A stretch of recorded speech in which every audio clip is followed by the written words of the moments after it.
Thank you all for coming. My name is Saif Haq. I'm a professor here in this college. And today I'm both pleased and honored to introduce Professor Chris Cornelius to our college and to this lecture room.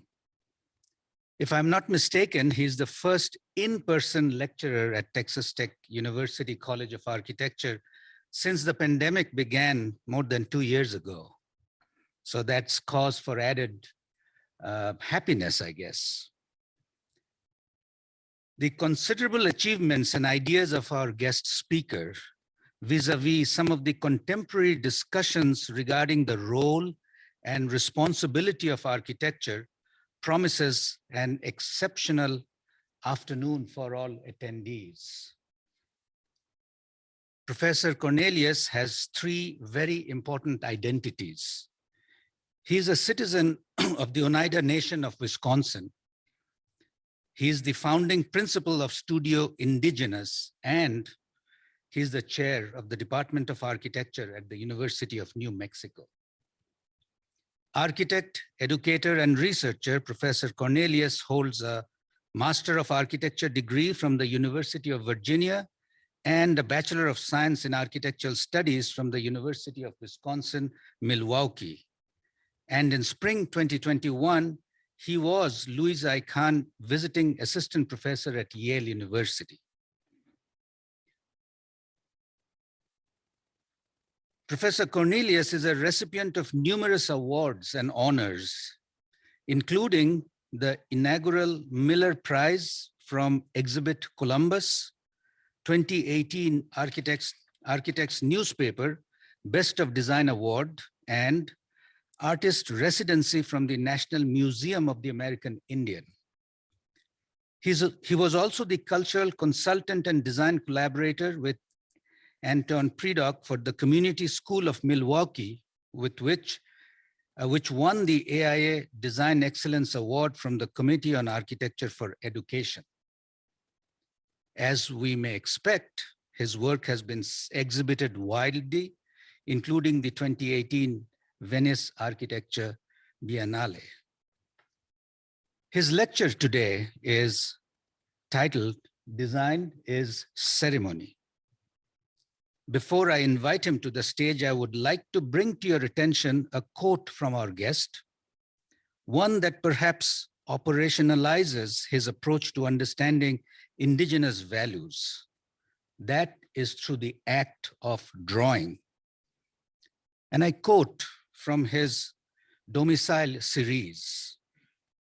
As architects, we have the distinct responsibility to draw things that are both autographic, that which is authored by an individual, and allographic, that which can be reproduced by others. Our drawings can both inspire and instruct. For some architects, this is not a hard and fast boundary, but an elastic one. Our discipline affords us the privilege of making drawings that can be considered art, and drawings that are a binding contract for construction. I think such a wonderful comment resonates with all of us. Dear audience, please join me in welcoming Professor Chris Cornelius and Design is Ceremony.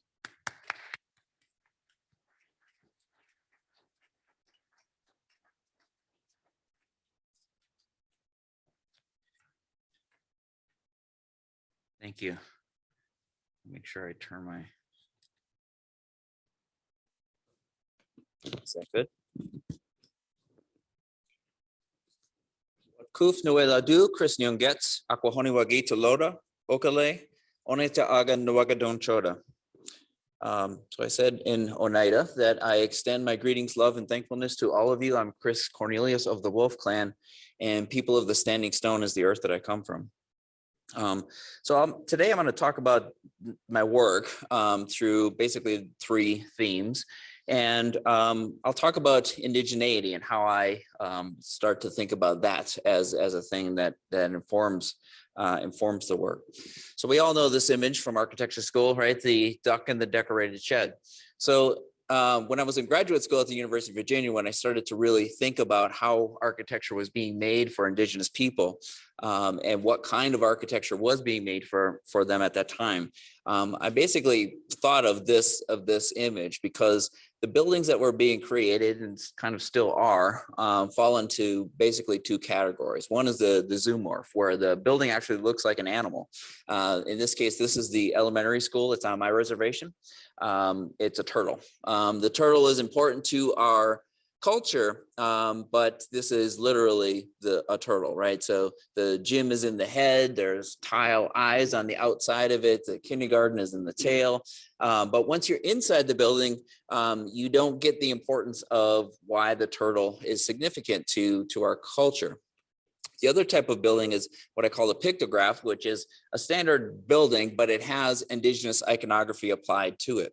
And both of these things struck me as beginning to think about how I was going to operate it in this discipline, because I feel like there had to be a better way to do this, that it wasn't just a surface thing and it wasn't just an exterior form thing, that it had to be translational, that we have to begin to use architecture to talk about what it means to be Indigenous, and to make that experiential for everyone that uses the building.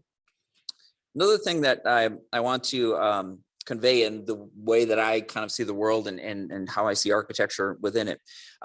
In this example, there are 4 Indigenous languages. I won't try to pronounce them, but in the Southwest, that basically they all translate into bear's ears. So when you look at this geological formation, if you could imagine a bear that is partially submerged, right? And we're only seeing the ears of the bear peeking through that landscape. The role of Indigenous storytelling is really important to me in my work, both in how we begin to think about those stories and the role of those stories. But I believe that architecture can play a role in that as well. Can architecture then become part of the way that we tell the story and the way that we understand space? Because these stories, while they're on the surface entertaining, they also have science embedded in them.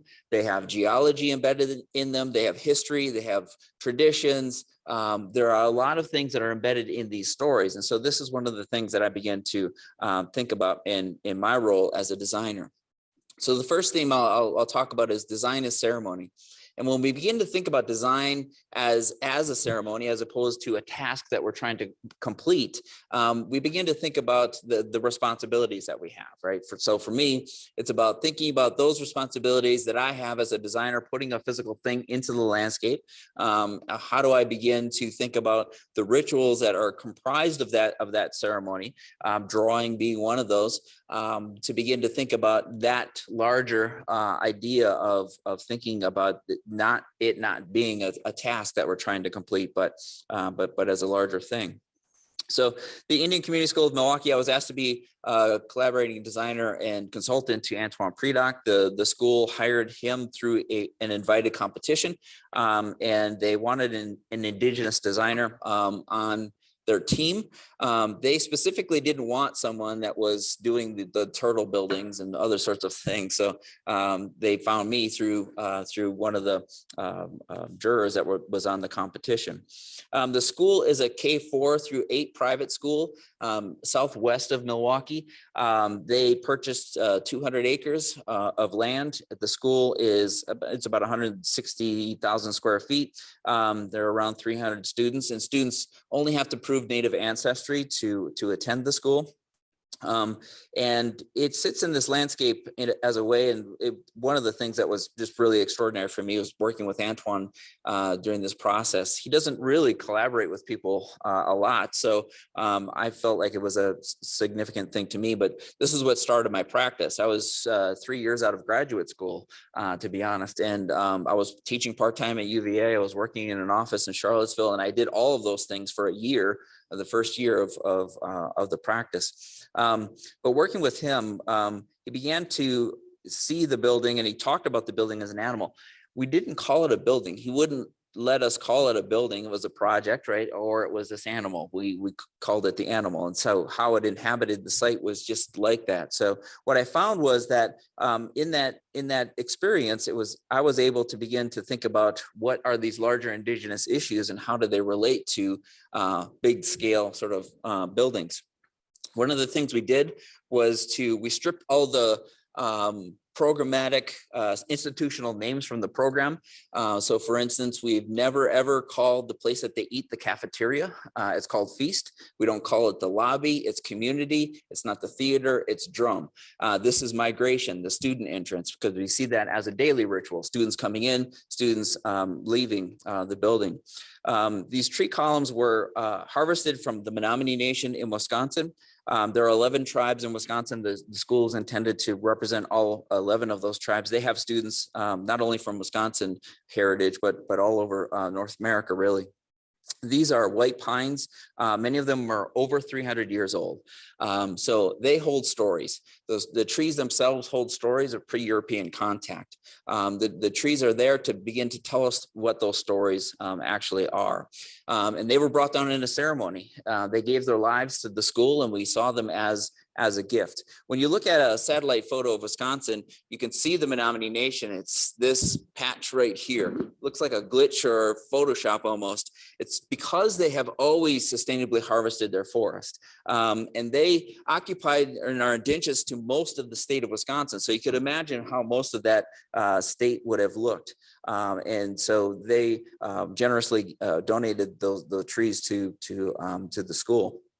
But in the process of thinking about how we were intervening in this place, I began to talk about the issue of reciprocity and the fact that when we're putting a piece of architecture into this system, we're affecting many other systems. And so what I did was I created this graphic to begin to communicate some of that interface. So looking at the animals that burrow into the ground, what things can we learn from them? This graphic, by the way, changes vertical scale as I go up. The height at which mosquitoes fly, where the red-tailed hawk flies, where butterflies migrate, where the seasonal winds actually are, where airline traffic is, where the most space travel happens, all the way up to the moon, to begin to understand that, again, when we put a building into that place, we're actually affecting all of those things.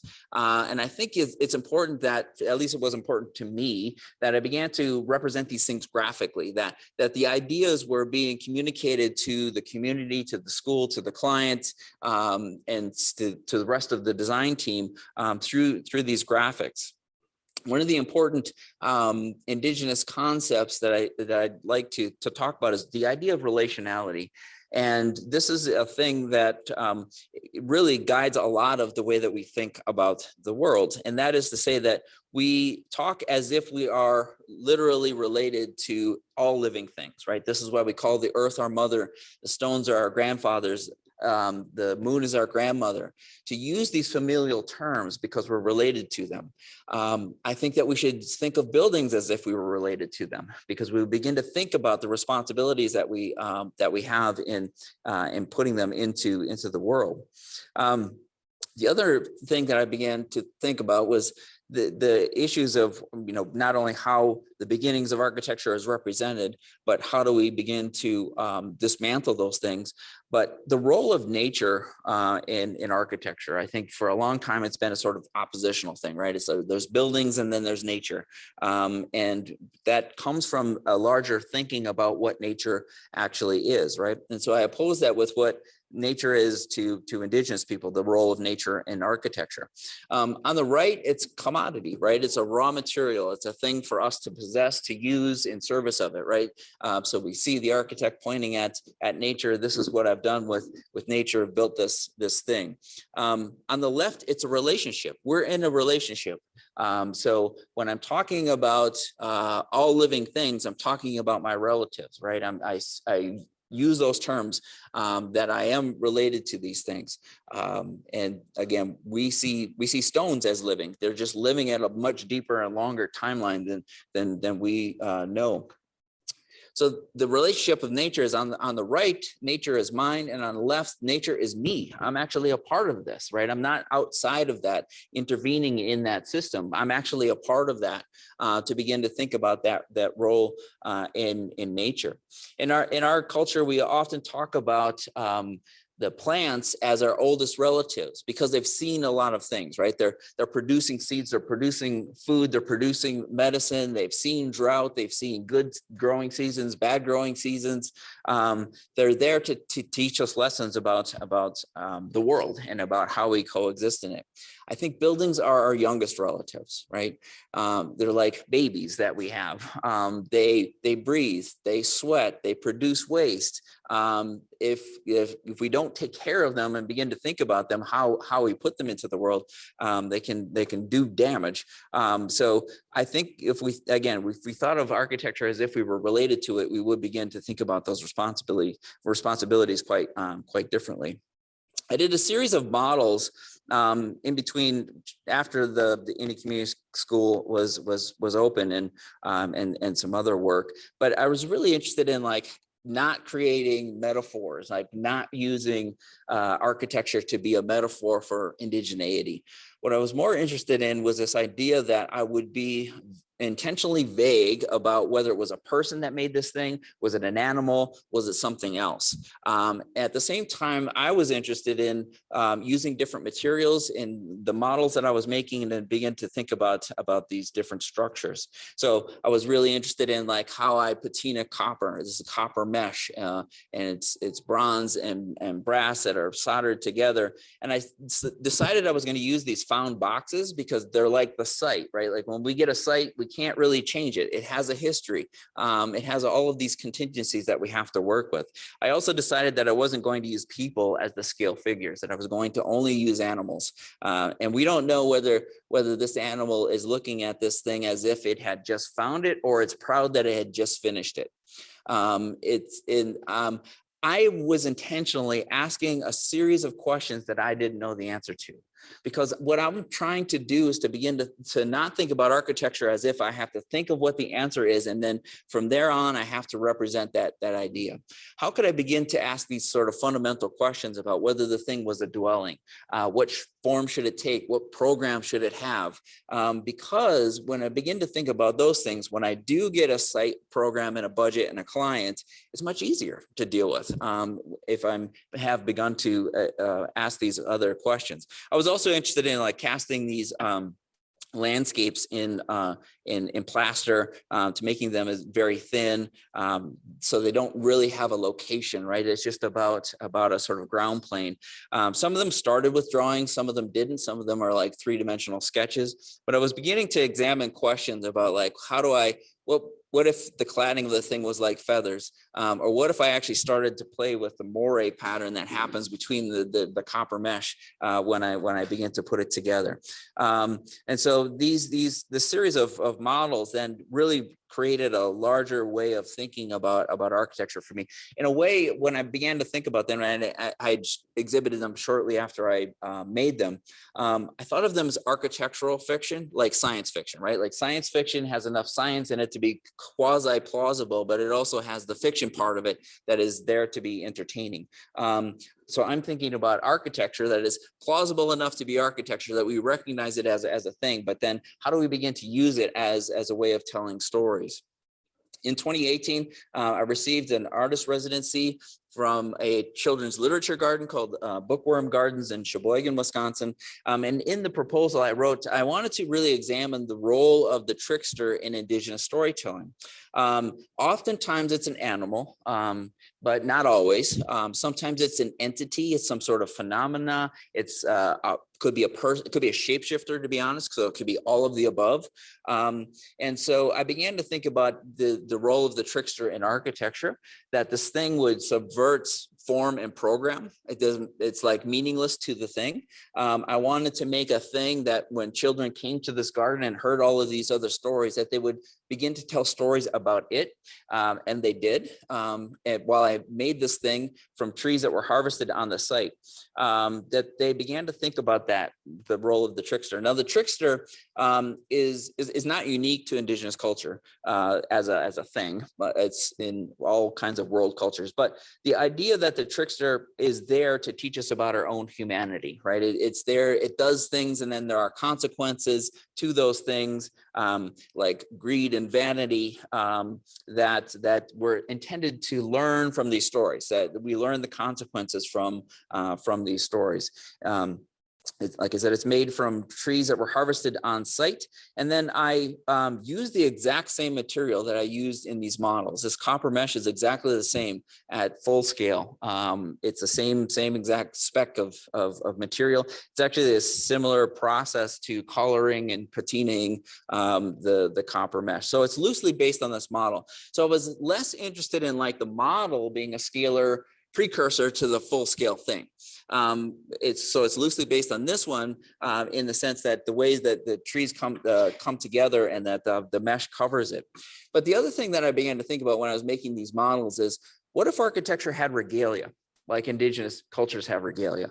And regalia is a thing that I call it hyper ornament, because it's more than aesthetic. It can tell us things about who we are, where we come from, and our role in society. On the right is the headdress of the Haudenosaunee, which is my tribe, is part of that confederacy, and we're originally from New York State. And I know that this is Mohawk as opposed to one of the other tribes because of the 3 feathers on the top. The Mohawk have 3 feathers up. My people, the Oneida, have 2 feathers up, 1 feather down. Onondaga have 1 feather up. We know by the feather configuration immediately where that person is from. I also know that this is from a chief because it has antlers on it. Our chiefs were elected. The Haudenosaunee Confederacy is basically the basis of the U.S. Constitution. If most people call it a plagiarism, that's what I would call it. There is evidence of Franklin, Jefferson, and others studying the Confederacy, because we were a democratic republic in the sense that we had representatives that were all elected. Our chiefs were vetted by the elder women of the tribe, so they got to decide which men were right for leadership, and then the general body elected them. But I was really interested in this idea, like, how do I begin to translate that? Not in a literal way, right? Like the pictograph building, like I'm not taking the iconography and making it. Like I'm not going to make a building that has feathers on it or translate that into steel or some other thing, because I don't want to replace that thing, the importance of that and what it actually is. And so the piece was there for almost 2 years. It won the Architects Newspaper Best of Design Award. And some friends of mine who run Spirit of Space, they make architecture films. They make a lot of films for Jeannie Gang and Stephen Hall and many other people. They sent me a note one day, said, "Chris, it's snowing out. Can we film this thing?" And I said, "Sure." I didn't tell them how to film it. I didn't tell them like what the features were, but they began to tell the story of the piece in this short film.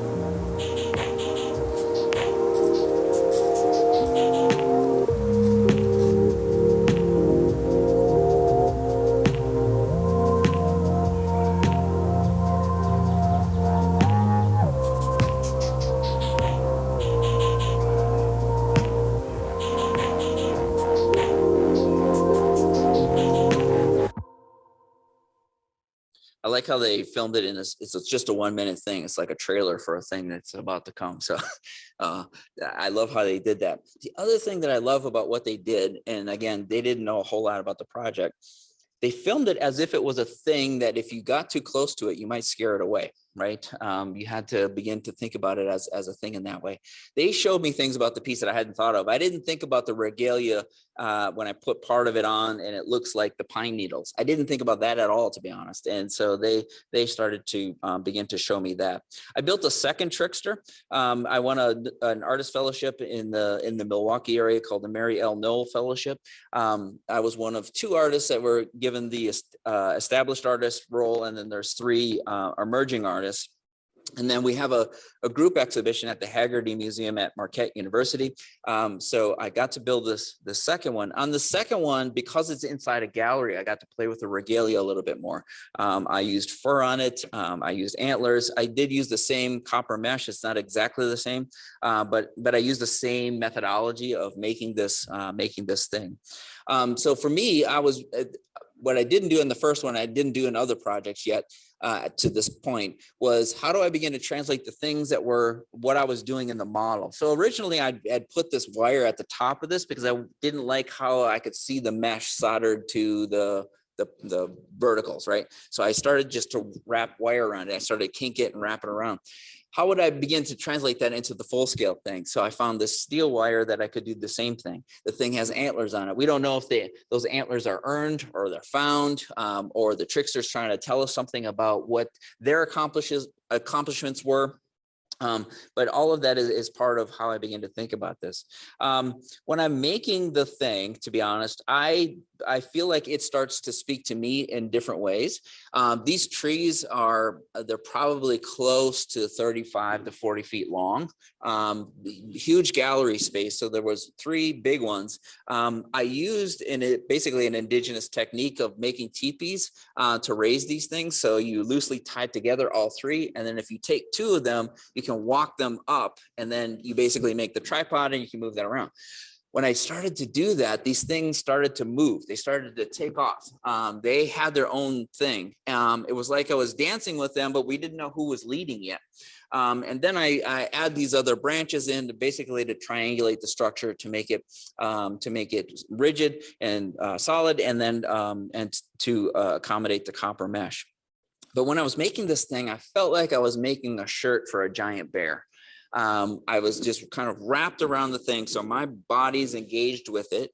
I don't want to see the fasteners, so the way that I fasten it with this pneumatic stapler, I fold the copper back over the staple so you can't really see them, or if they're at the top where you're not going to see them anyway, then that's not that much of an issue. But I didn't do a set of drawings for this thing.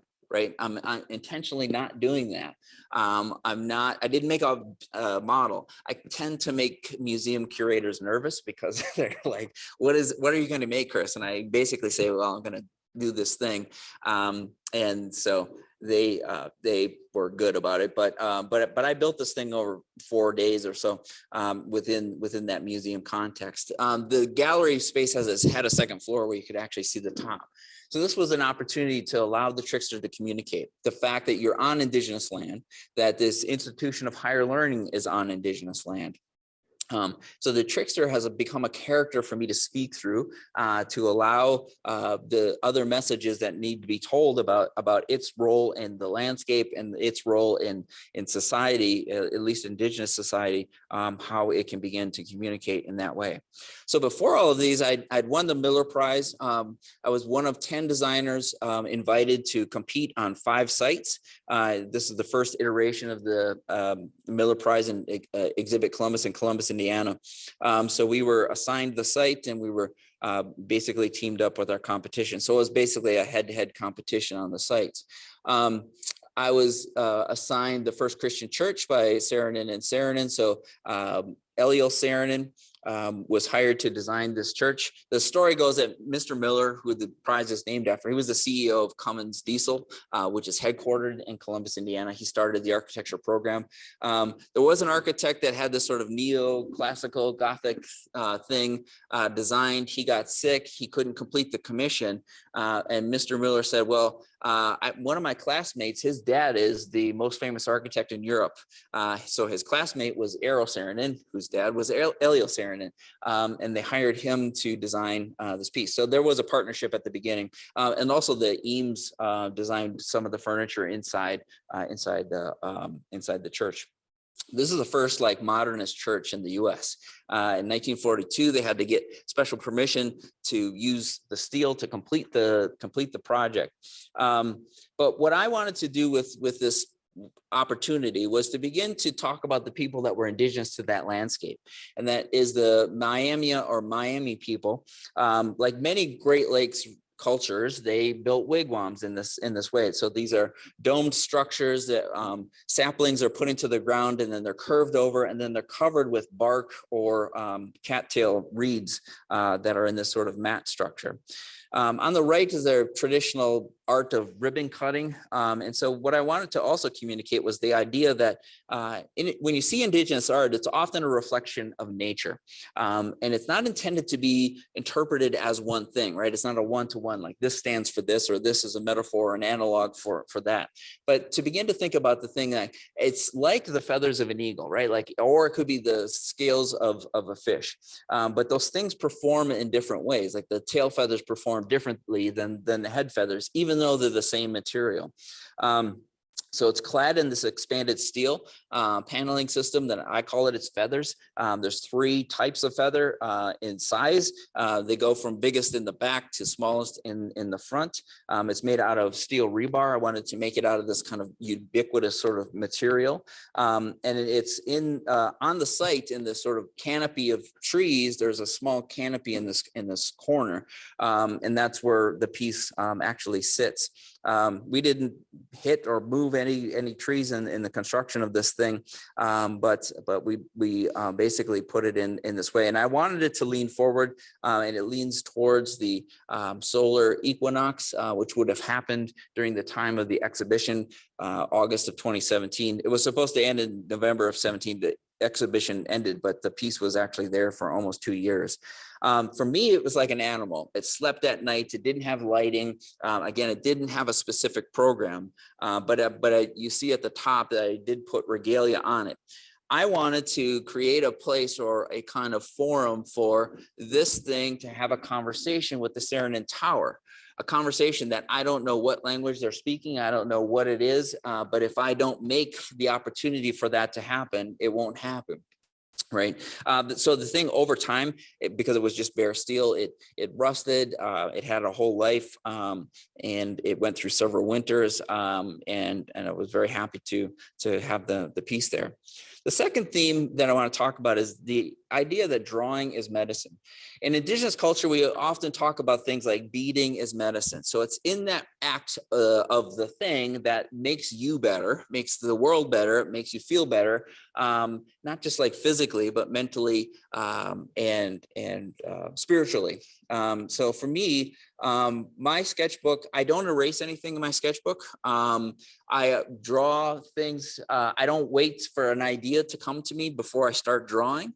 I just am interested in the act of drawing. So some of these are sketches that became things. Some of them didn't. Some of them are precursors to other things. Some of them are just moving the pencil around and beginning to think about things. But what you're seeing is really like how I'm thinking about things like projects and making form, and even travel sketches. How do I begin to think about seeing buildings and structures? So I fill about 2 of these a year. But the idea is that the drawing itself is an act. And when I teach students, I generally teach them the representation.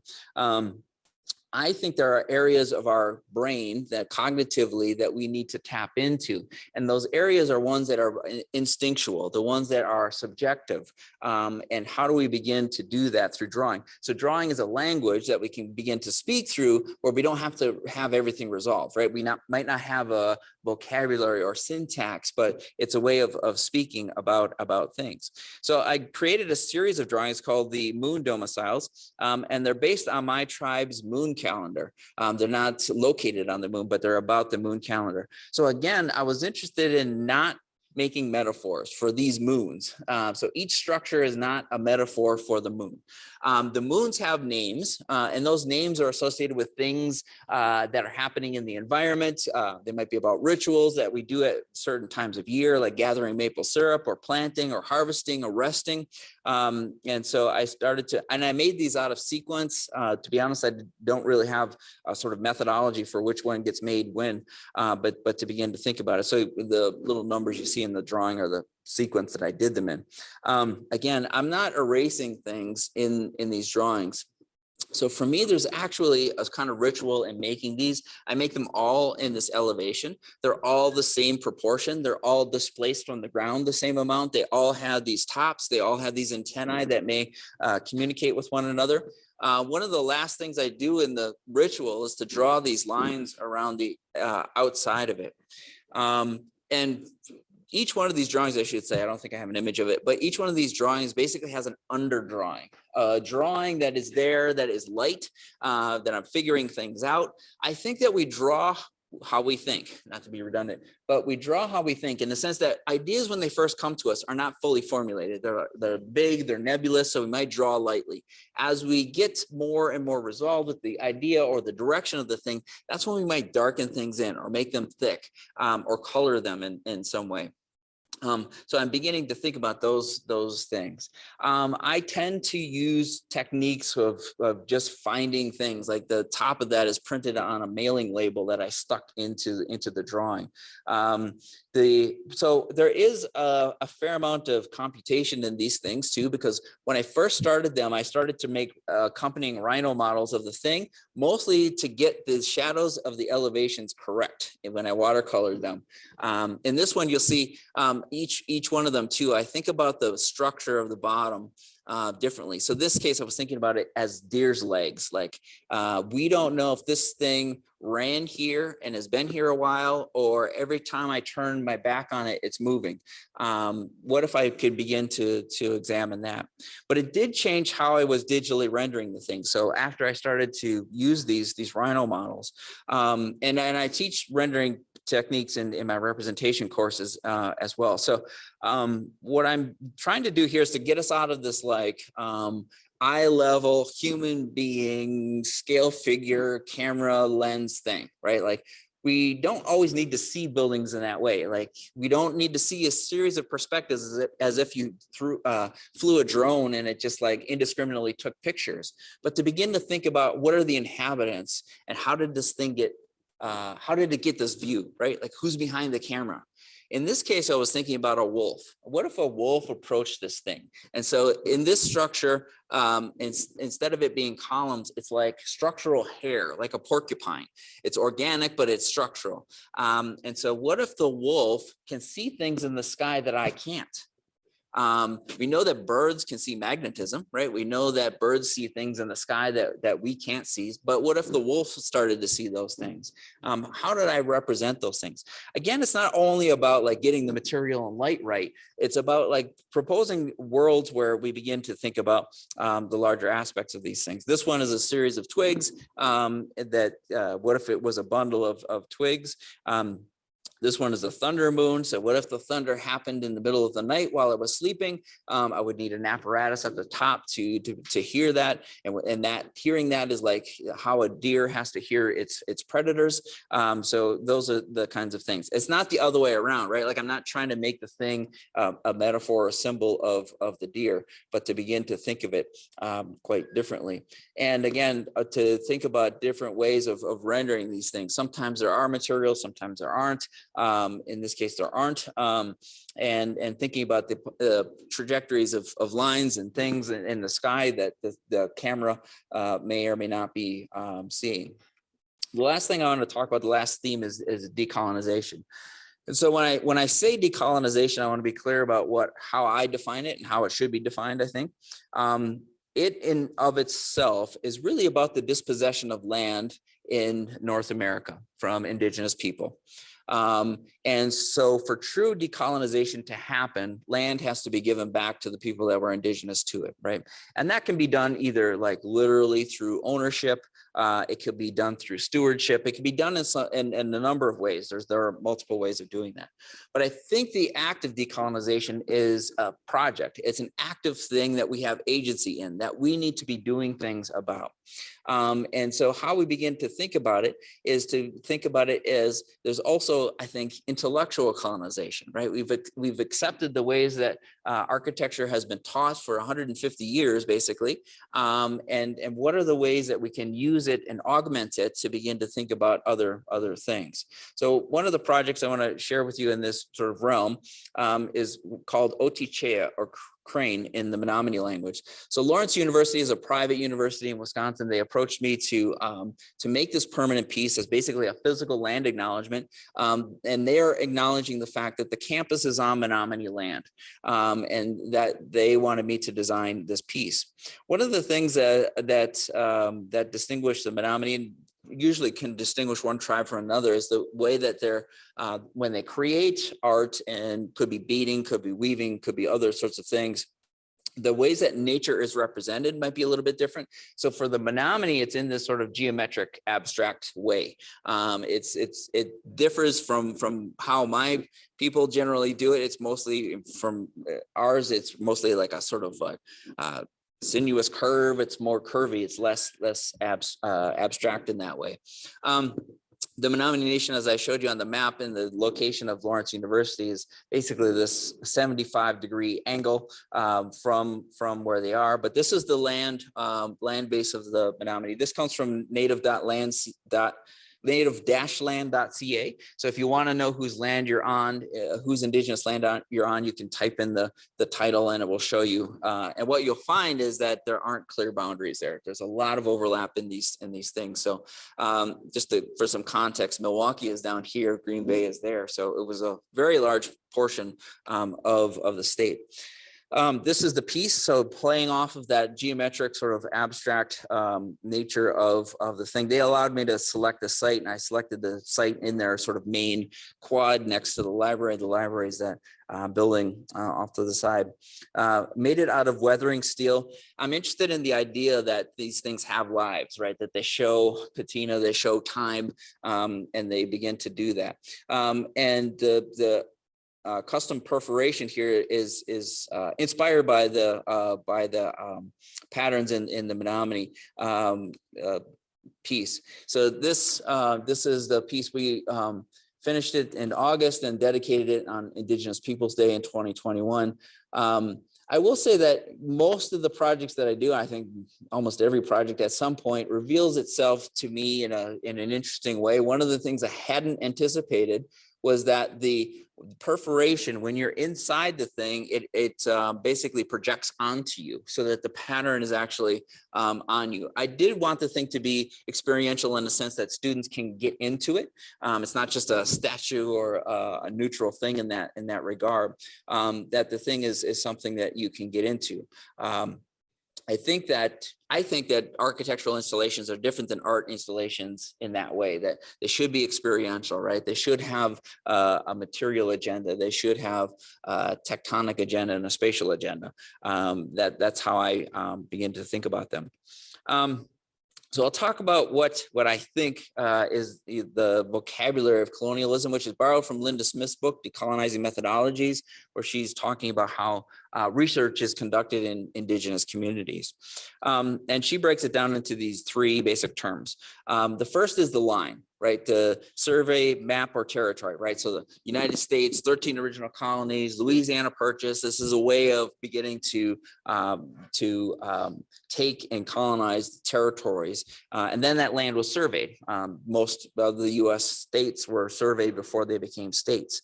The second is the idea of the center, the orientation of the system of power, right? So the Italians put churches in the middle of their cities. It's this idea that there's a kind of capital that's created, that there is a center of power within that area of line.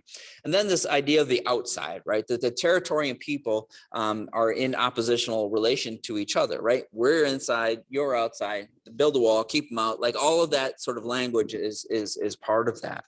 But if we begin, certainly, I think it's obvious that when we see these terms, we use them in architecture all the time, right? We use them all the time.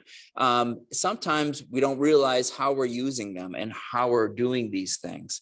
I think that the thing that will begin to decolonize our curricula are when we begin to break these things down, right? When we begin to resist the points when these things are happening. How do we begin to do that? And really it's about like, how do we make things more inclusive? How do we deal with other people that are not like us?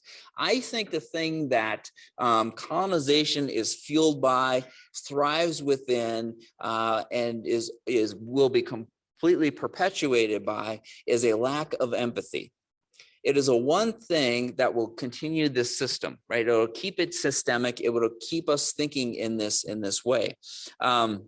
If we begin to think about being empathetic to one another, for us as educators to teach students how to be empathetic designers, because when you go out into the world, you're probably going to deal with people that are not like you for the most part.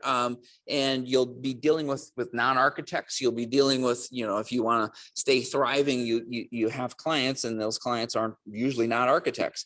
But we have to be empathetic to other people's positions and beginning to think about how are we doing that within the academy, and how can we kind of break those barriers down. So this last project I'll show is a research project that's ongoing. I wrote a research grant that was from my previous institution, University of Wisconsin-Milwaukee, and they funded this proposal. And what I was examining is the American Indian occupation of Alcatraz Island, which happened from November of 1969 to June of 1971. And there are many people that have written about this occupation.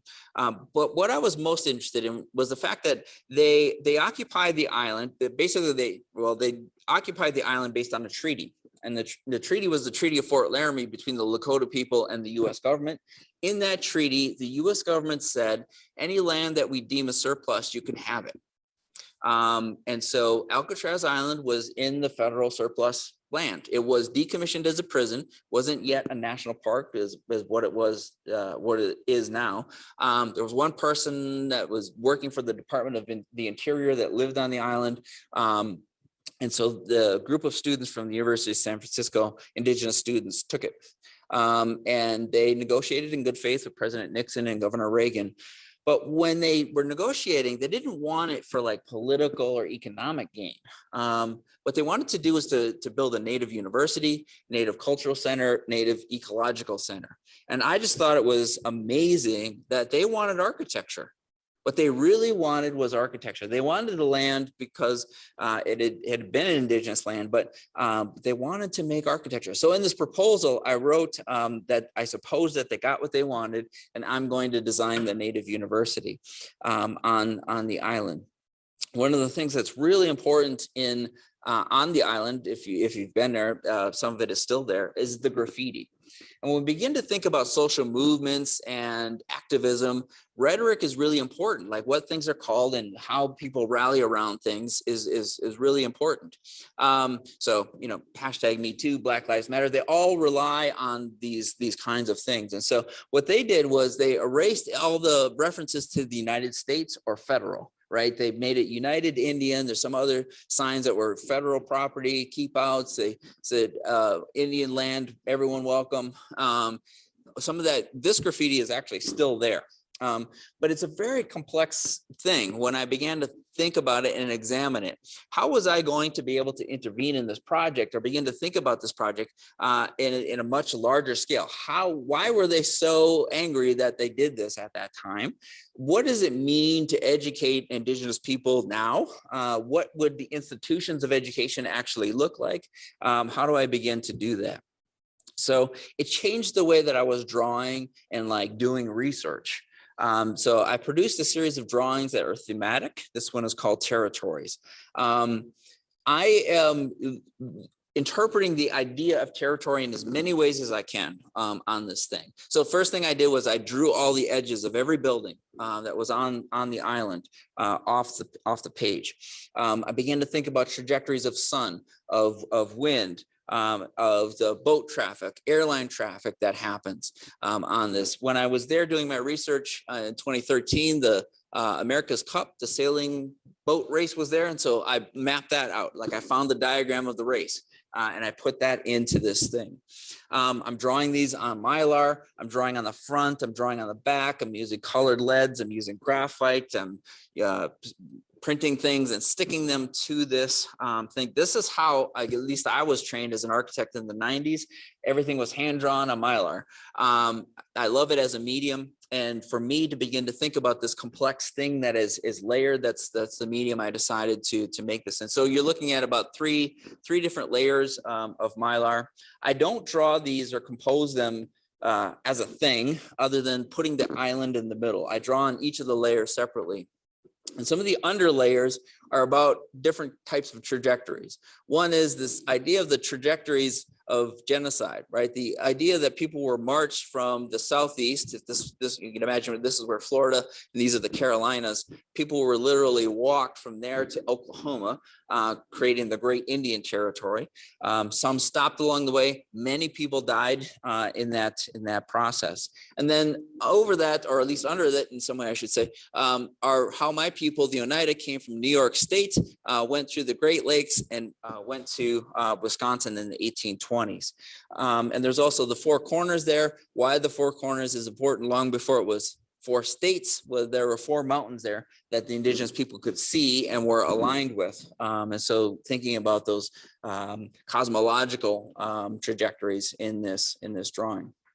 I will say that a drawing like this would take me like 6-7 weeks to do. I probably spend about 70% of my time looking for stuff.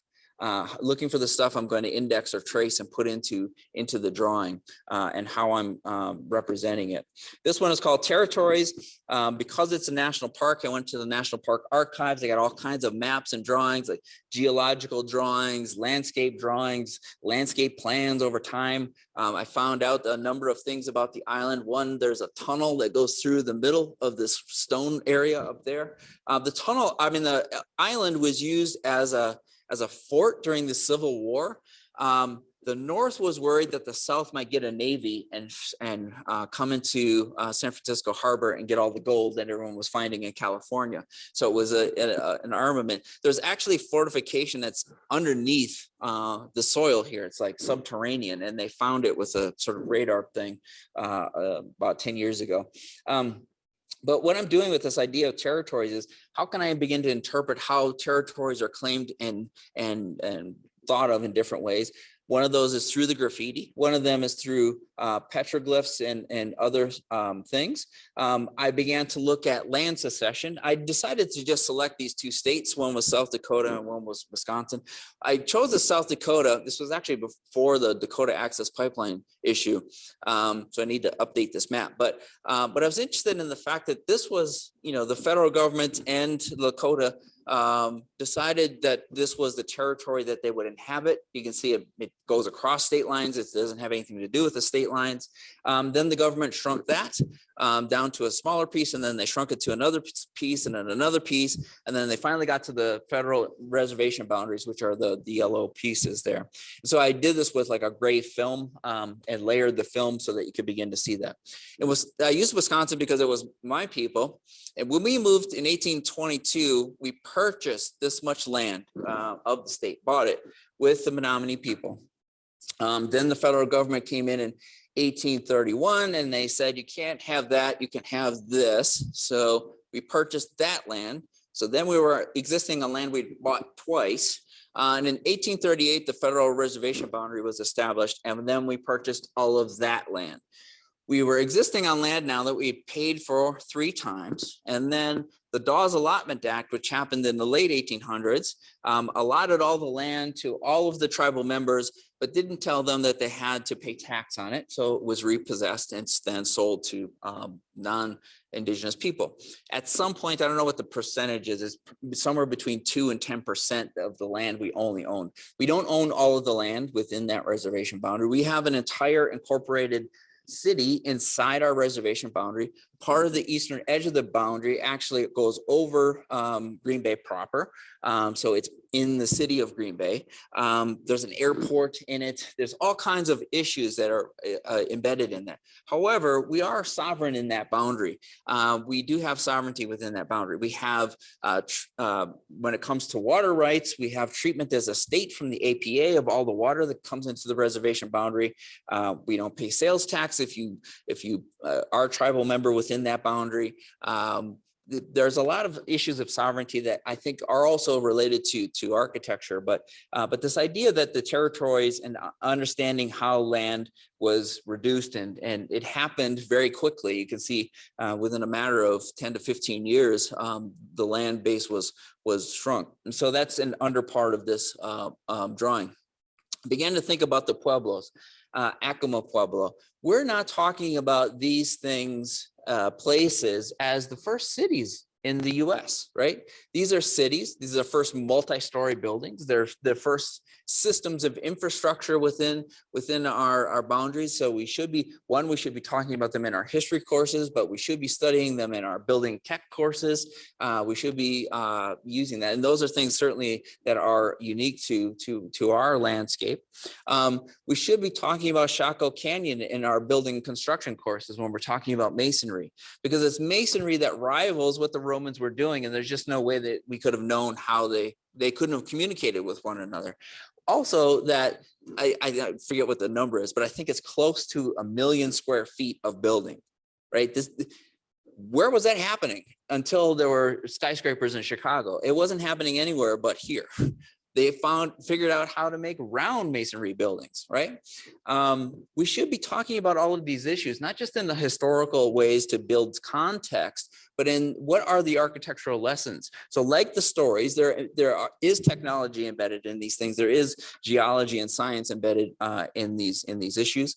So throughout the drawing are a series of petroglyphs. I found a group that are 3D scanning petroglyphs in order to preserve them and to document them. So that as a way of claiming territory is within this drawing. One of the things, so I had to begin to think about the complex history of Indigenous people and the United States. That's what this occupation was really fundamentally about. And so one of the events that I indexed here with the date 12/29/1890 is the massacre at Wounded Knee. So on this day, there were a group of Lakota people, about 300 or more actually, that were dancing in ceremony. They were confronted by the United States Army, and then the Army started shooting, and then all chaos broke out. More than 300 people were killed that day. Most of them were women and children that were killed that day. What we're looking at in this image is, this is the United States Army right here. Now, I don't know about you, but I would call this genocide, right? And it's unfortunate what is happening right now in the Ukraine, but it is not the first time that people have been invaded. It is not the first time that civilians have been killed. And it's not the first time that people have stood up to big governments. This is one event, right? This is one event. We were 100% of the population of this country, and we're barely 1% now. And until we start to say the word genocide, we won't be able to get anywhere. Now, I'm not advocating for any kind of retribution or guilting anyone into anything. What I am advocating for is just truth and honesty in our country's history. So when things like the Dakota Access Pipeline happen, and they ignore the archaeological reports, it's not just about the groundwater being contaminated. It's the fact that people have relatives that are buried in the ground in this manner, right? And the fact that the Army, two things. The Army saw that it was a thing that they needed to document with this photograph. And the second thing is, these people got medals. I believe that our federal government should retroactively take those medals away, right? And this is not one instance, right? And so even when we talk about gun violence in this country, we don't talk about these things. I'm just advocating for truth and honesty, right? Then we can decide what we want to do about it.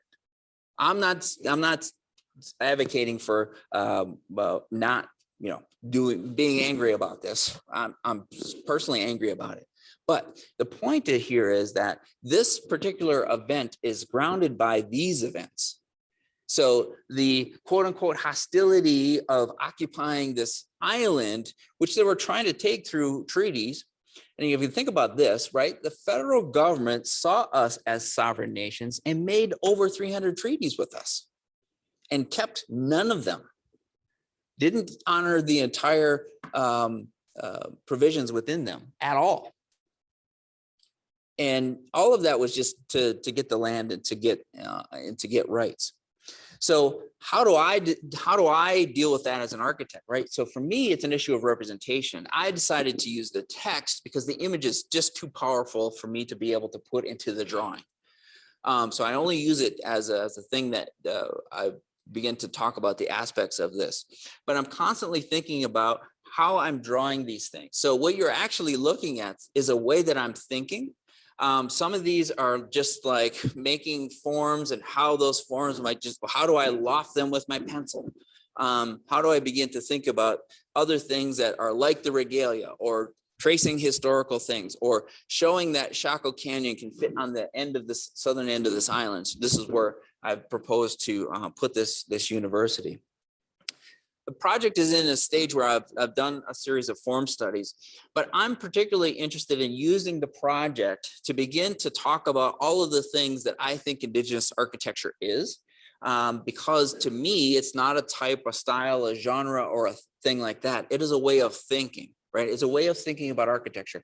And just like Indigenous knowledge, which should be thought of as a relevant form of knowledge, and that knowledge includes dreams, hallucinations, stories. How do I begin to design those things, and how do I think about them? So the project itself is intended to be that, and it's a university. And I'm also thinking about a university, meaning like, what is the interaction between students and professors? What are their roles? How would that be different in an Indigenous setting?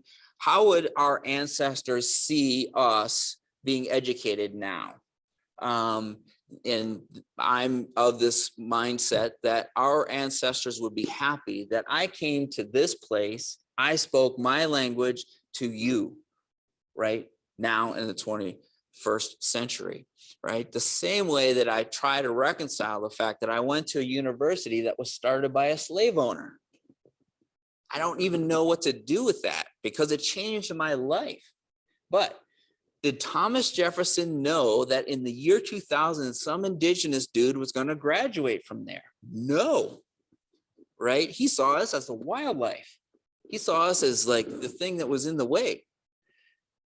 So I am within this apparatus of colonization trying to dismantle it. Like Obi-Wan Kenobi had to go in the Death Star to turn off the tractor beam so that they could blow it up. I'm inside. I'm trying to rearrange it so that we can begin to think about it, because I don't think it's enough for us to stand outside and critique it, right? And throw sticks at it and fill out forms and evaluations and things like that. No, I'm trying to be inside it, right? I'm trying to, and that's really why I went to UNM, was I saw people that were already doing this, and I wanted to be in a place where I could begin to lead that. And so when I think about design as ceremony, drawing as medicine, and decolonization, I think about it as a layer of things that I can augment the architectural education with. I love my education. I love being educated as an architect. I love going to UVA. I love making drawings. I love making buildings. I love doing all of it. I love architecture. And that's what I wanted to be first. But long before I even thought about how I was going to use these things. So how can I begin to use these things? I think it's about like the projects we administer, right? It's about the assignments that you do, the things you examine. I think that every site analysis should start with Indigenous history. It doesn't start when the place became a city or whatever you're examining. It's Indigenous history. How did people inhabit this landscape, and what were they doing within that landscape? I'm going to leave you with this thing. This is the two-row wampum belt. So the Dutch and the Mohawk, this is from 1613. They came to a point where they realized that they had to do something to coexist in that landscape in upstate New York. They were both trading with the British and the French, and like there were European things happening, connections to both entities. And so what they did was they decided basically to coexist as equals within it. So the Dutch wrote a treaty and everyone signed it. Mohawk signed it. The Mohawk, in order to signify this, made this wampum belt, the two-row wampum belt. And the two rows here you see, they are the two canoes, the canoe of the Dutch and the canoe of the Mohawk. And they're signifying the fact that they have made this thing visual, right? I think, which is extraordinary, but they're equal. They're the same width. They're completely parallel. They're not in competition with one another. One of them isn't winning. One of them isn't losing. This is what they decided to do. Didn't take long for that to come apart. But the fact that those things are existing and coexisting is how I would hope that we could begin to get to a place where Indigenous people are seen as equal to non-Indigenous people. And Indigenous knowledge was seen as equal as non-Indigenous knowledge. These are the ways that I have my entire career been putting these pieces together. Through my entire undergraduate education and graduate education, I saw nothing Indigenous. I didn't see anything Indigenous. Anything Indigenous, I found myself, right? I found the people who were doing the things, right? I studied Douglas Cardinal, who had been doing it for years and decades.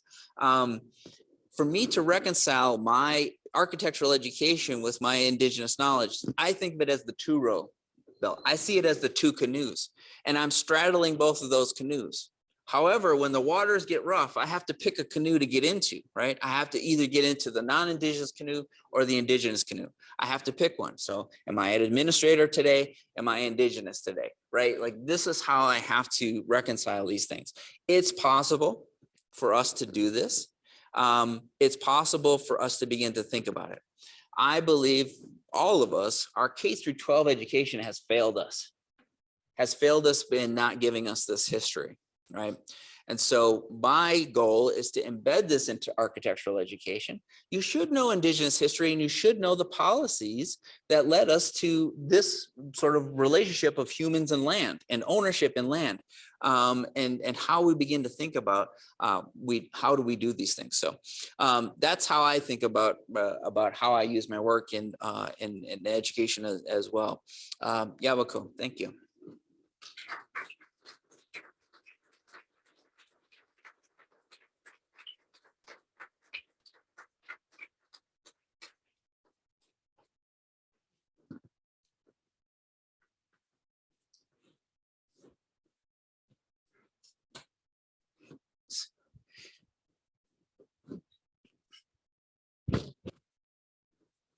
Wonderful. Thank you. Thank you.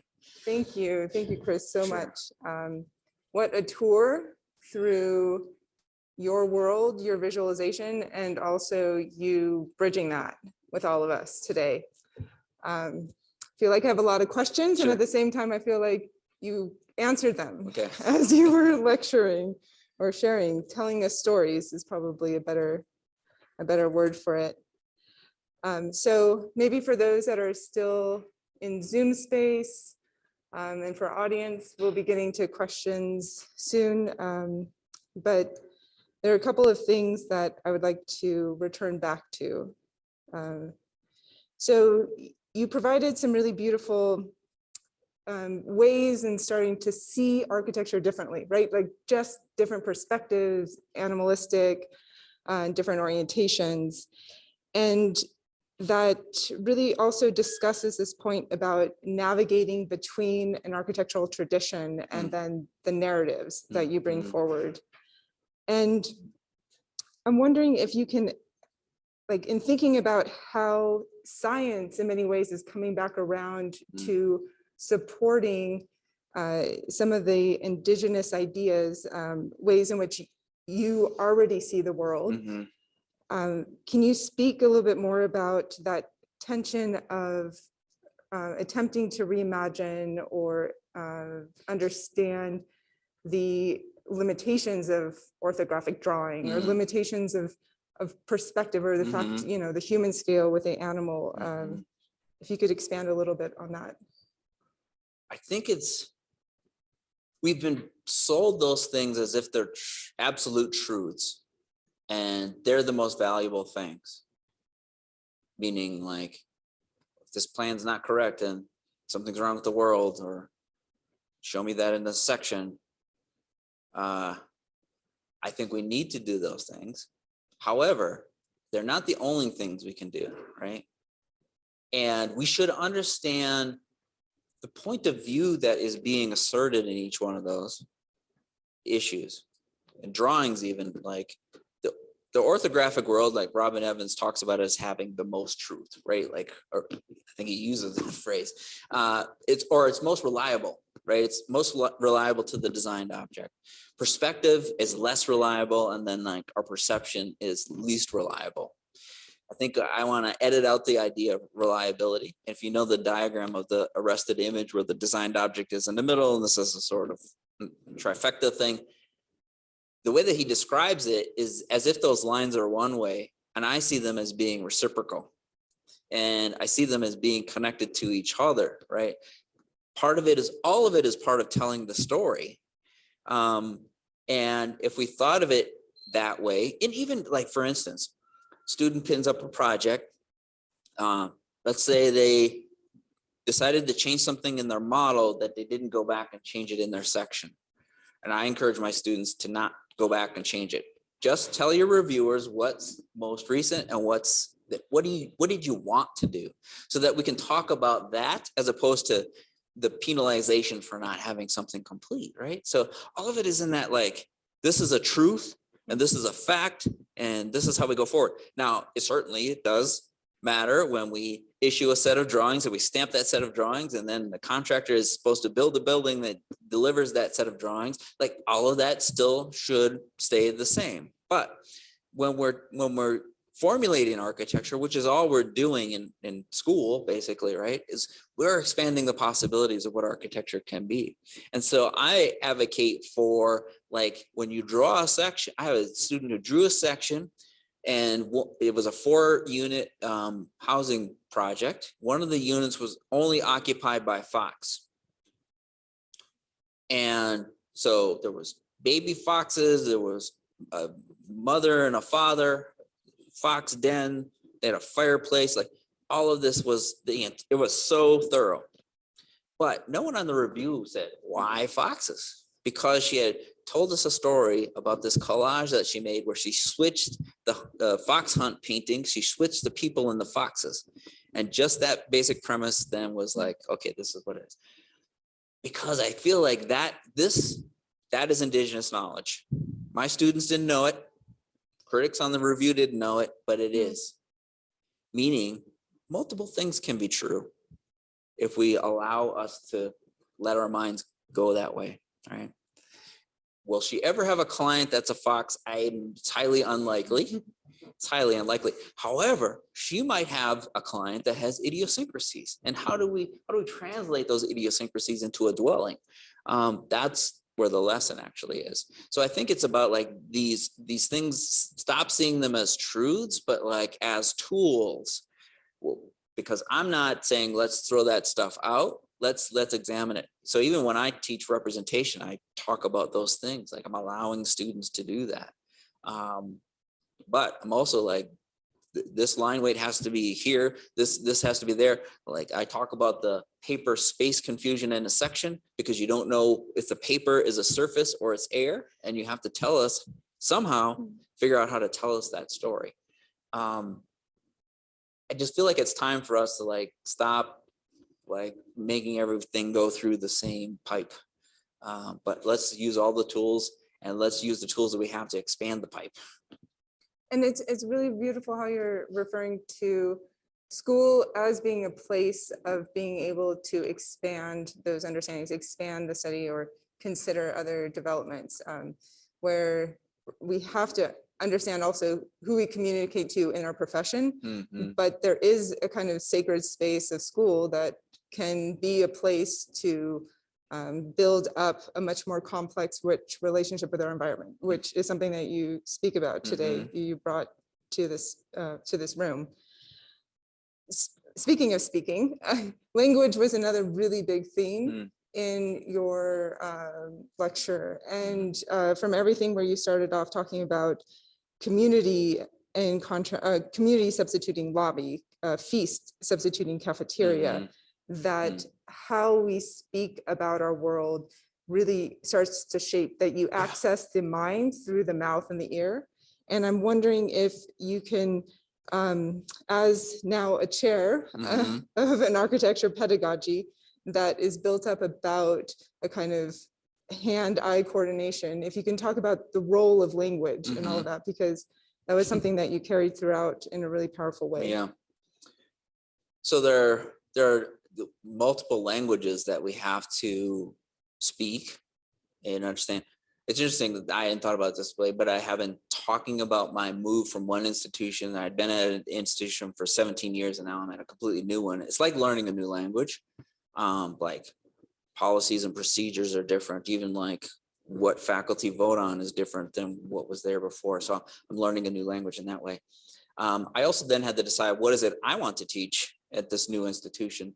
And so I took over this course, which was called Architecture and Context. And not to disparage people who were teaching it before, but I decided that, and I work with Cesar Lopez, one of my colleagues, we co-teach this course. We decided that we were going to like take away this idea of like, the context is a site for, you know, it's a city, it's a building or whatever. And then how do you intervene in that? We've developed a series of themes that we're talking about, like infrastructure, labor, nature, just a series of 10 things, economy, and culture, like understanding that when we're looking, especially in the, I think in the Southwest, you can look at a map and the only thing on there is a line, it might be a road or even a property line, and that's it. That's to stop seeing that as being empty, but actually it's full, right? It's full of our non-human relatives and what they're doing. If there's air there, if there's water there, if there's wind there, if there's ownership there, there are things there. And how do we visualize those things? So it changes the way that I think about this idea of context, and for us to start using that as a big, broad term so that students can like think about those bigger contexts. And then when they get to a site, it should be easier, right? Like when you're at an actual site, whether that site is urban, ex-urban, or whatever, that should be easier. You know, I hadn't thought of it until you brought it up about other things that we call. So in the Indian Community School, it was about the spaces, right? It was about spaces and what you did in them. I actually got married in the building. My wedding was in the building. My ceremony was in the drum. The reception was in the feast. It has changed the architecture. Now the building's been open since 2007. Students give tours of the building. Students talk about those things. What if we started to change the things that we're calling? It would confuse NCARP. Or NAB rather, would confuse NAB when they came to visit. But what if we just stopped saying studio? What if we just called it something else? I don't know what. What if we called it something else? But not to be like esoteric and poetic about the term, but to be more inclusive with the term, to allow other things to happen, right? Because all of this is like what we borrowed and took from the Beaux-Arts and that tradition of like, professor says this, students do that. Professor assesses what students did, good or bad. Graduate, it's good. You don't graduate, it's bad. I'm not into that. I'm really not. That's a good practice. Yeah. We can definitely, we can brainstorm on some of that. Yeah. The other thing that came up often, just hearing you share the wealth of how you are able to see these various threads, is for those of us that didn't grow up with a kind of Indigenous heritage or narratives that came with that oral history. What are some ways that you might share capacities of seeing soft traces, right? Like things that are obvious for you in that interconnectedness that are not so obvious for others. Mm-hmm. I think that, well, I know that I have been teaching Indigenous knowledge the entire 21 years I've been teaching. My students just don't know it because I don't label it that. And for the longest time, up until I taught the studio at Yale, I didn't teach any Indigenous content. And I didn't do it because I didn't want students to feel censored in a way. But also one of my hesitations became true in the Yale studio, that I had to teach students about indigeneity and architecture. And like, this was a grad studio, advanced grad students, very smart people. They didn't know some things about indigeneity. They didn't know issues of sovereignty. So like a third of the way through the semester, I just was like, this is a lot of lifting. I'm doing a ton of heavy lifting here. And then I realized that it's not their fault. It's the system that they've been educated in. So in order for us to have an advanced discussion about the topics, they should have known about these topics the entire time. I think that we can start to do this, at least, you know, I think it's more acute here in the Southwest, to be honest. The landscape is part of our history, and its connection to people is so acute. It's like sharp. And the history is complex. I'm learning the history of this place. It's not just about Indigenous people, but it's also about people, I won't call it the border, but our southern neighbors, and then the Spanish colonizers, Pueblo people revolting over their land and keeping it for 12 years. There's just all of this sort of history here. And even if we stop talking about, if we imagined the border wasn't there and just thought of it as land, that's, you know, that's a way we could begin to think about that. I think, unfortunately, it's on individuals to learn these things too, right? And I didn't have any, well, I was gonna say I didn't have any super secret knowledge that I was born with, but I do. It's embedded in my DNA, but that knowledge is there to resonate other things. And what was happening was Indigenous stuff wasn't coming in, so it wasn't resonating. So that's when I got up and said, look, I got to do something about this. Then I took Indigenous sociology, history, literature courses when I was an undergrad, because those resources were there outside of architecture. And I think it completely changed the way that I think about architecture. Yeah, because I learned these Indigenous knowledge systems. It's actually where I really started to learn about the Trickster and writers who were writing about it. So then are there plans for University of New Mexico in Albuquerque where storytelling and language starts to become a more active role in architecture? I think so. Yeah. Here's where it starts for me. Part of this is based on an experience I had. I want to bring Indigenous scholars into reviews. And I think this is true, to be honest, of anyone. But we have tended to, like, okay, there's a panel of 5 reviewers. Let's say you're designing, I don't know what you're designing, housing for low-income people. And then you invite someone who's doing that in the quote unquote real world to sit on your panel, but there's an expert there. Let's not do that. Let me bring an Indigenous sociologist into this review. You don't have an Indigenous project, but let's talk about Indigenous knowledge within that form of the review. Because what I have found is that these are bright people. The other thing I have found that especially in Indigenous knowledge, the disciplinary boundaries are really like transparent. I've done one of these things with a woman who was Mohawk, and her expertise was dance. She was a professor of dance, and we had this amazing thing. I've been on panels with Nick Estes, who's a historian at UNM, at Columbia, and he talked about architecture, right? Like, so that is a way for us to like expand the ways that we're telling stories. And the disciplinary lesson there is that our students need to learn how to talk to non-architects, because you will be, right? Like, if you want to stay thriving and prosperous, you have to learn how to talk to non-architects. Yeah. I see we do have a question in the Q&A, and a wonderful one. And I do have a couple more, but I also, yeah, I think I can, let's see. So Gallo asks the question, thank you so much for your wonderful lecture.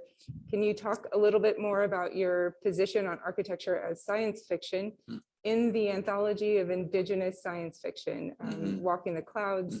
Grace Eldillion talks about popular sci-fi as a field that has been incredibly limited in its imagination because of the exclusion of voices and different ways to imagine the future. In a sense, a lot of the sci-fi we see is trite and boring because it's the same vision and the same images over and over again. do you think that architecture has been similarly stifled by the, let's say, colonization of the architectural imagination? Great question. And the answer is yes, absolutely. So I'm a sci-fi nerd. Been a Star Wars nut since I was, how old was I? 6 when the first one came out. This is where I started to get interested in this. So if we do think about like a lot of sci-fi, and I'm not a sci-fi expert, but there's a lot of things that happen in space, like not on this earth, like outside of this place. Let's forget about this place for a minute. I'm also not an expert on indigenous sci-fi. I know that it exists, but what if we started to think about things that were happening here? Now, the truth is that as an indigenous person, this is my post-apocalypse. The apocalypse happened in 1492. Our lives changed. Our lifeways, tens of thousands of years changed in 1492. This is the post-apocalypse for me. So why not expand what we're calling architecture, how it exists, and what have you. Now, the interesting thing, I think I can't remember who said this recently, but someone was critiquing the movies like Dune and other things, and all of the Marvel movies. They're all the same thing. There's just the people are changing, right? I haven't seen the Dune thing. Here's how I've seen Dune. And an airplane when someone else is watching it 3 seats away. But I saw enough to know, like, okay, this is exactly like the Mandalorian. Why is that? Because of the technology, right? And we're starting to get a little lazy with the technology. But what if we started to think, what if we started to use indigenous knowledge in that way? What if we started to use the indigenous storytelling? One of the great examples of this is on Hulu. If you have Hulu, there's a series called Reservation Dogs, right? I think it's episode 4, which is about a deer woman. And the deer woman is a woman who's very attractive. This is an indigenous story. It exists. Actually, someone told me the story right before the episode came on. She's very attractive. She traps men through her looks, and she punishes men who have done bad things because they're the men that are attracted to her. She kills them, right? That's the story. In the episode, we see this very attractive woman who's hitchhiking, and this guy rolls up in a Trans Am and picks her up. You see that her feet are deer feet. And you're like, oh shit, this is about to happen. That has existed in my life, my entire life. This is the first time I've ever seen anything that is parallel to what has existed in my life, right? So it's almost like the genre of science fiction doesn't exist. And architectural fiction doesn't, it's architecture, right? It exists, and it exists in a sort of spectrum of things.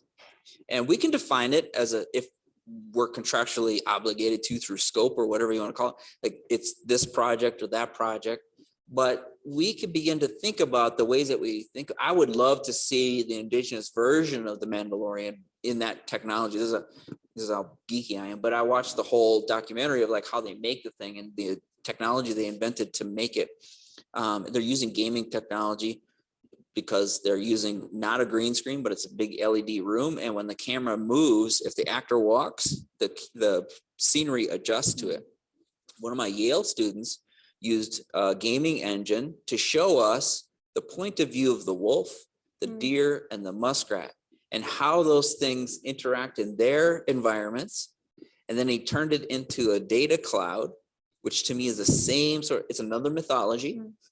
But the whole point was like, he's trying to demonstrate to me that he understands indigenous thinking and then how these animals interact with the architecture, that this is where the future is. I think it's in the technology and us not getting lazy and like seduced with how flashy it is, but what can we use it for? And what stories are we telling? Because even with the Domiciles series, if you saw, I wrote an article for the JAE in the Building Stories edition, where it's basically poems that I wrote. And the poems are based on indigenous elements of things, right? So in one of them, I talk about how the bear and I both want to pick strawberries, but I'm going to let the bear pick the ones that he wants. He's bigger than I am.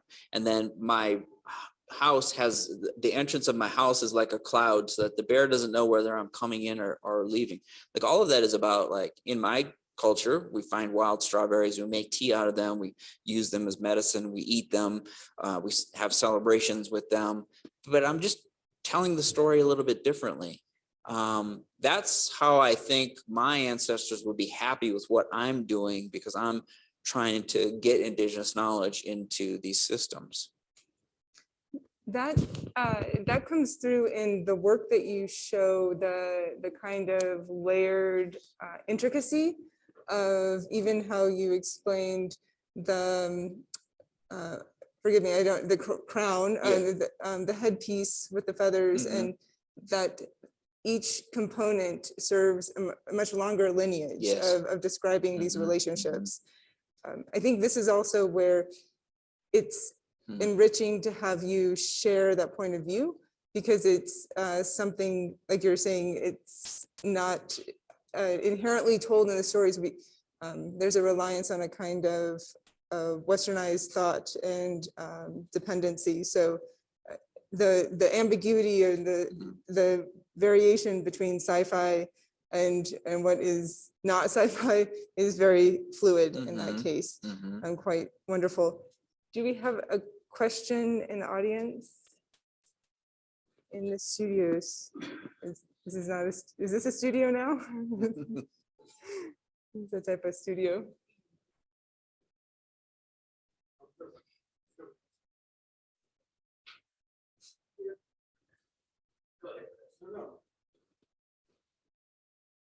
Go ahead, Chris. Thank you. I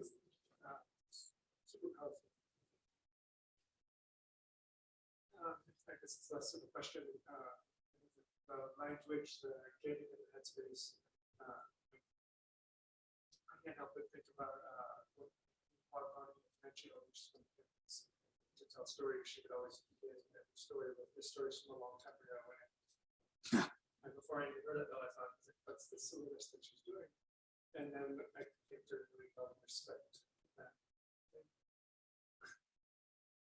To put us in a different headspace, to put us in a different cognitive connection to the story, and to so to do that for architecture, and for the planet.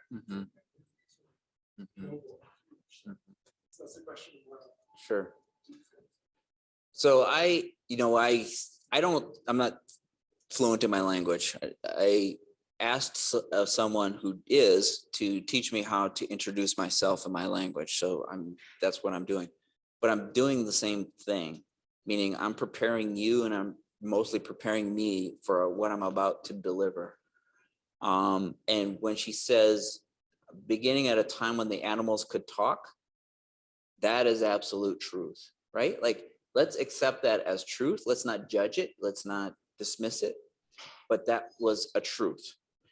And my creation story starts with a sky world. And I did drawings of this. I didn't show it, but I've done drawings of it. And when I did drawings, this is my artist residency from the National Museum of the American Indian. I drew a section.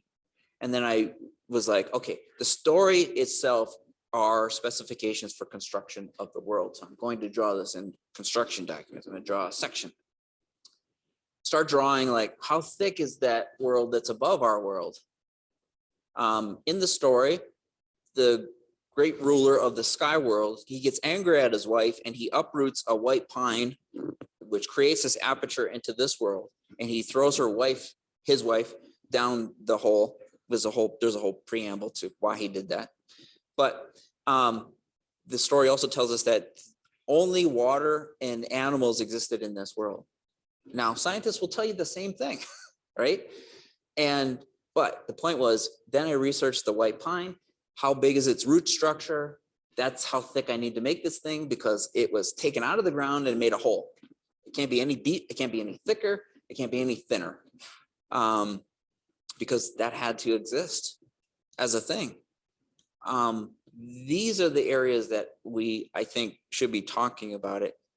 Not just in like, well, as a rule of thumb, that should be 2 feet, and this brick should be 3 courses. Like, so one of the other things about the language, this is a lesson I learned from Laurentian University in Sudbury, Ontario. They acknowledge that they're in Anishinaabe land. School in Canada, everything's bilingual, meaning English and French, but they added an Anishinaabe language to it. They hired Anishinaabe elders, the school, for elders who were on our review. To be honest, it was also the first review I was on, 5 Indigenous professors and then Indigenous elder. Always let the elder speak first. This is the tradition. And this is where I got this from. Like, these people had valid criticism of these projects. It's important criticism of those projects. But those elders are there for the students. When the students are stressed out, they go talk to one of the elders. That person is not an administrator or someone who's giving them a grade or a counselor. They're just people who are there for the students. And that was an important lesson. And what that is a way for, not all cultures might agree, but it's a way for the culture to expand itself into the non-Indigenous realms, to help itself, and the importance of those things. I just thought that was extraordinary. And seeing that relationship that the students have with them was really extraordinary. We had a couple other questions. So thank you for your talk. A lot of amazing work was drawn to beautiful. A lot of your topics are covered the limits of human perception. Human perception is, Western, literal, like seeing, animals seeing things we can't see, meaning, Western, etc. And you also write empathy, and like how we bridge those gaps and how we eliminate those limits, And I see one of them to be Chaco Canyon. It's like we're creating these kind of like hyper consumption kind of places. Like everything we do, the program is for. A lot of it's consumption, and I see Chaco Canyon as a celebration of kind of like the elements of the world and kind of life, And so how can we learn from kind of like these limits, and the cosmos and all that, and bring that in kind of like the conversation. One is like to not see it as some like mystical mumbo jumbo, right? But to understand that these people made architecture that was so in tune with the universe that we can go back there now, thousands of years later, and still see the same event. Or that the history of the place where they had, I'm relying on the archaeology, but they had built other things before that, when they got to that time. And then there was a point, something happened where they walked away from it. Like the entire group walked away from it. So was it because of did the architecture fail them? I don't know. Did the culture change? Did something else happen? But we have to be open to this timeline that goes backwards here in this landscape, and not somewhere in Greece and Rome, right? That was happening here too.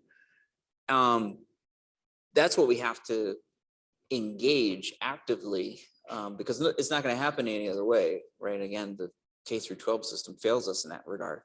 But we should be engaging that long history, because there are architectural lessons there. And it's not just like a national park that's all about visitors now, right? That's an issue certainly for Indigenous people with national parks and the relationship that they have with landscapes. I think we're slowly starting to see areas and parts of the country that Indigenous people are being consulted on how to be good stewards of that landscape. Because certainly there were wildfires and earthquakes and other things, floods, 20,000 years ago in this landscape, but they had ways of managing those things. Yeah. Did we have another question? I did, yeah. I just want to tell you how welcome your words are, and your concepts, where all of that was missing. And it kind of fell on your shoulders to kind of gather and lead that world around. So as a teacher of the beginner architecture students, I'm trying to figure out how to include that on the simplest level, because they're still yet trying to figure out how to line section, three-dimensional drawings. Yeah. So the concepts are really very complex concepts, but it comes from culture. And how to do you have I think that we have to do those fundamental things, meaning like we have to teach them this, how to make a section of a thing, how to make a plan of a thing, how to engage space. But I think we can also do other things, and to not just say that those things, here's for instance, that those things just happen in a vacuum. And this is where we haven't been thinking about it, right? It's the 9 square problem. Let's teach that. That's the greatest thing in architecture ever. It's pretty good. But what is a 9 square for? What if I said it was for 9 rabbits? What if I said it was for 8 rabbits and an eagle that wants to eat them? Right? Really simple. Really simple way. Now I can start to talk about indigenous concepts of my non-human relatives or my non-human inhabitants without being like completely metaphorical. Like it's not like Aesop's fables. It's actually stories that are embedded in the landscape that you're sitting in right now, right? How can we begin to do that? I'm working in, I think, 10 states now. I can't keep track. 10 different states, basically as many nations, let's say, of it. I should say also, a lot of my clients are not indigenous. It's like the Lawrence University where they're hiring me to do something indigenous. But the place that I start is their creation story. Whenever I'm working in a new place, I have to find out what is their creation story, because that creation story will tell you everything you need to know, right? So for my people, it'll tell you about the sky world. It'll talk about the world being water. It'll talk about the sky woman falling. I think that there is my complete supposition. I think that there is a scientific explanation for that story. I think it's about when the glaciers receded. And they talk about a turtle that emerges. Well, that's the landscape, and it's actually the ice age receding. Did these people, they came from above? Well, they were on top of the ice. Literally, I think that happened. I think that happened because I have never found a story that is like completely just made up and that doesn't have some connection to the land. So I think we can do both. My point is, when we give these strategies and tools, that is the how and the what. We're not talking about the who and the why. We tend to forget about those things, and then we make a thing up, right? Like when I first started teaching, I taught second-year studio at UVA, and it was like the project was it's a 100 square foot dwelling that's on top of a building for a violin maker. Okay, cool. But what if I changed the violin maker into something else, something that was important to that landscape? That's what we have complete control over. NAB doesn't care about it. They just care about the strategies and techniques. That's how I think we should be doing it. But it takes, we have to see it system-wide, right? We have to see it faculty-wide, we have to see it school-wide. And that's why I went to UNM, because I was already seeing these pieces and I'm trying to help everyone see that school-wide. Yeah. So this brings to mind a quote that I heard recently. I think it was Jane Herschel, I believe, who said, "It is how the fact lands in the body that makes it truth." And you might go to a recipe to know how to bake a cake, but you go to a poem to understand the last cake your mother baked. And again, I keep coming back to thinking about some of the things you're saying as beyond, like helping to just open up the discussion, not only linguistically, Yeah. but also within the mind, Yeah. with all of these other ways of being able to imagine what Yeah. our space is. that also brings it back around to me, something you said about empathy and how it really requires empathy to be able to be in that space to entertain something that might not initially seem like truth. I want to try to connect this to something that this other quote I heard from you about the crisis of estrangement, referring to the climate crisis and how it's also a kind of detachment or a pulling apart. And is there kind of the empathy that's required, not just for each other, right, but for our land, for our location, to try to see the things that maybe aren't initially the truth? Yeah. Yes. So, you know, indigenous knowledge is the thing that's going to save us. It's our only opportunity to reverse climate change. And I'll just say that. That's what I'll say. This is a flag I'm planting. Because we've existed in this land and we knew that this was going to happen. We knew that if humans took over, we're screwed. If we didn't think about our non-human relatives empathetically, we're not going to have a sustainable landscape. To think that this country was like a complete wild in 1492 is a complete misconception. It was highly managed, highly manicured, and again, for tens of thousands of years. The cake analogy is fantastic to architecture, okay? Because we have to teach you how to make the cake and make a good cake, an excellent cake, so that now you can take your cake and I can taste it and say, not just like, oh, good cake, bad cake. That's what we've been doing. Good cake, bad cake, pass, fail. But to say, oh, this is a good cake. This reminds me of my grandmother's cake. Let me tell you about how my grandmother made this thing, right? Or what was it like to make a cake in your culture? And tell me your story. So now we've got two excellent cakes. But the point is, like, first, make the cake, make the building, do it right. No one gets hurt. Everyone can get out of the thing. Like all of those things that we have to do. We're not going to change that. What we are going to change is that interface of how we think about it. So to go back to the climate issue, this is starting to happen. I'm actually working on a group that is, I probably can't say exactly who, but it's a group that is interested in restoring buffalo to the prairies, the Great Plains, and there's federal money involved in it.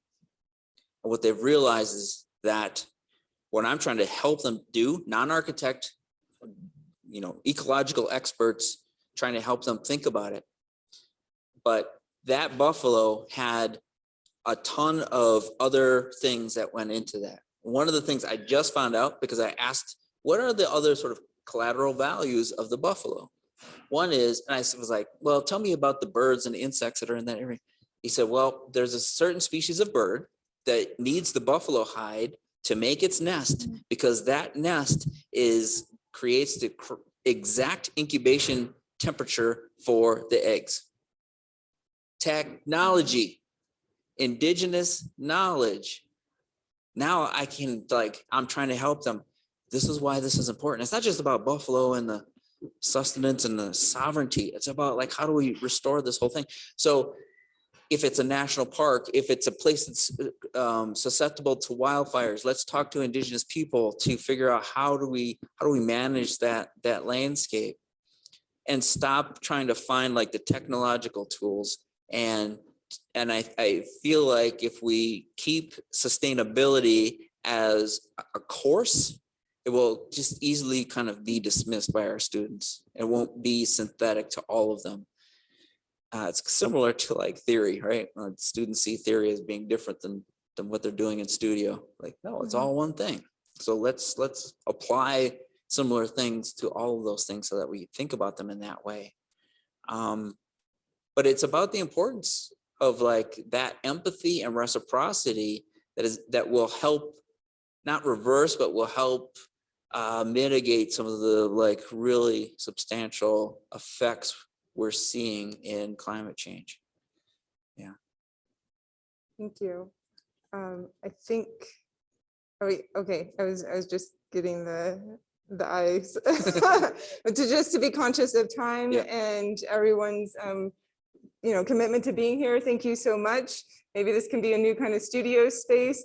Thank you very much to Chris for giving us an exceptional tour around with some good flags that were marked, and yeah, Thanks. fantastic.